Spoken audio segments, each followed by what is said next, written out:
সরস্বতী পুজোর আগের দিনের ওই দুর্ঘটনা আমাদের বাড়ির সকলেরই মনটা খুবই খারাপ করে দিয়েছে। তাই পুজোর দিন সকালবেলা কেউ আর কোনো রকম কাজ যেন করতেই পারছে না। তার আগের দিন বাড়িতে কোনো রকম কোনো রান্নাও হয়নি, কারো খাওয়াও হয়নি। তার ওপর সবাই মন্দিরেতেই একভাবে বসেছিল।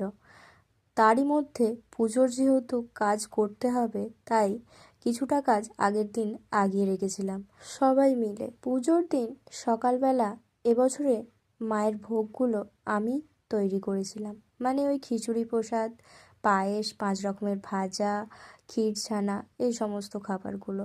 তারপরে পুজোর জোগাড় করতে করতেই স্যার চলে আসেন আমাদের পুজোটা করতে।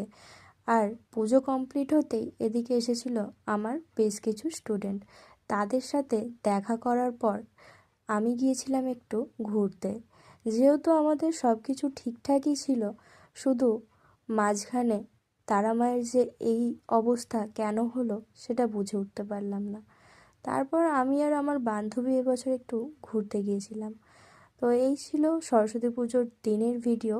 আর ঘুরতে যাওয়ার ভিডিও তোমাদের সাথে এরপর শেয়ার করবো। চলো আজকের মতো টাটা।